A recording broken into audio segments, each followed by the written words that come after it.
Let's talk about Charisse now. Charisse is in GLEE, of course, is one of the biggest shows on TV. And of course, Pyramid is a hit.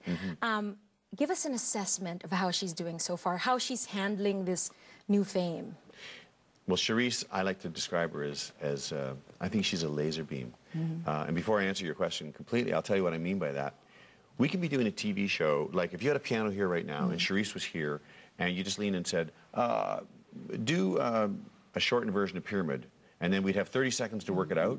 I would tell her once, okay, when we get to the bridge, don't do the bridge, go right to the second chorus, do the key change, cut 4 bars off the end, and then end on a high C. Boom, you're on. And she would nail it. She's a laser beam. And that's the same thing that I felt with Celine, that laser beam. Just tell her once, and she gets it. Fast learner. Yeah. And how is she doing? I think she's doing incredibly well. I mean, the GLEE thing is just exploding for her, and it's going to take her to the next level. I don't want to say we've struggled, because we haven't struggled, but we've tried to figure out what is the best avenue for her, because she has this adult voice, and the adults love her, and when she sings my songs, they reminisce and they go, oh my God, you're as good as Whitney, you're as good as Celine, or you're good as this person and that person. And then she has this young thing. She's a great dancer. She loves songs like Pyramid. And we're just trying to find our way, because I want to have both. Because when you think about somebody like Whitney Houston, she had both. She had, I want to dance with somebody, and she had one moment in time, right at the same time, simultaneously. And that's what I want for Charisse. She's capable of it, talent-wise. We just have to find the right secret for her. I think she's doing great, and she's a wonder child. And I think all of the Philippines should be super, super proud of her, because she is going to be the very, very first Asian superstar, I believe, in the world. How involved are you in her career right now? It goes in spurts, and I'll tell you why. Because I am her sometime producer and her record company. Now, she has another couple of key important elements in her career. One, the manager, Mark Johnston.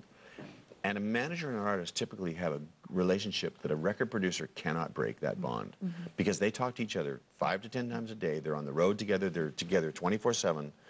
She's in good hands with Mark, but obviously when she wants to pick up the phone, I'm there. And when we record, I'm there. And I hope that I'm a good influence on her. I think I am, and I think that she really looks up to me. I don't mean just in a casual way. I think she truly looks up to me.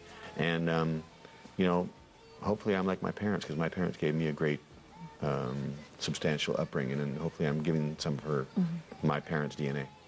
Charisse is one of your guests in a very big concert.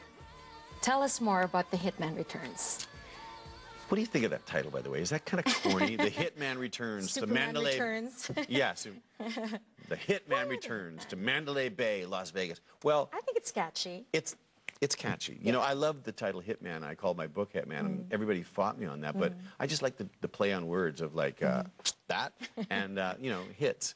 So the concert in Las Vegas at Mandalay Bay is going to be incredible. And the last concert I did there was a year ago, and it wasn't televised.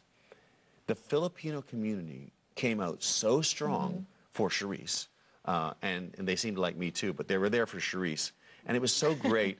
And I would just ask all of them to come again, because it's going to be a great show. We have Donna Summer, Shaka Khan, Kenny Loggins, Seal, Martina McBride. Just a best of the best. Yeah, and they're all great singers. There's not one person on that show that's not a great singer.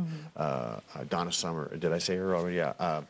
All great singers. So it's going to be a great night, October 15th in Vegas, and I want everybody to come out and see it. Charisse will have a great highlight, and I think she's going to sing a song with Neo, who's a great performer. She's going to, there's going to be a lot of duets. There's going to be some fun stuff. Michael Bolton. It's going to be great. So I heard you're going to Manila. Tell us about that. Super excited. I've been to Singapore, I've been to Jakarta, I've been to Malaysia, I've been to Tokyo, Taipei. I've covered the Far East pretty extensively. Never been to Manila. And it's about time. I know. Are you kidding me? I mean, I was just saying to Rafi earlier that my first band was called Skylark in 1973, and we had a Filipino singer in the band. And I didn't think even twice about it, but just now I'm realizing he was Filipino. His name was Flip. And he was a great guy, and he was Filipino. So this concert in Manila, will you be bringing Charisse? Absolutely, CHARICE will be there, and I'm hoping that we'll may have a surprise guest from the country. You know, you have a lot of great singers over there, so I'm going to reach out to maybe one of them and see if they want to come up and do a song with me, which I think would be fun. In fact, I have a song that I did called "The Best of Me" that I sang as a duet with Olivia Newton-John, and I don't sing that good back then, and I really don't sing good now, so I'm hoping that maybe I could get a singer to come up and do that song with me and kind of carry me through it, you know. But I wanted to point out one other thing about your country and your people. Since I've hooked up with CHARICE and since I did the first PBS special, every single day of my life, and I am not exaggerating, every single day of my life, somebody comes up to me, a Filipino person, in LA, in Europe, in Canada, wherever I am, and they go, "Thank you." Salamat. Yeah. They do, and it blows my mind that the passion of the people and their commitment to music, their love of music, and their passion of wanting to see one of their own succeed, which it's country pride, and it's just the best, and it happens every day of my life, and I love it. David, you've endeared yourself to the Filipino community. You know, thank you so much. It's my pleasure. For everything that See, you've done. it happened again today.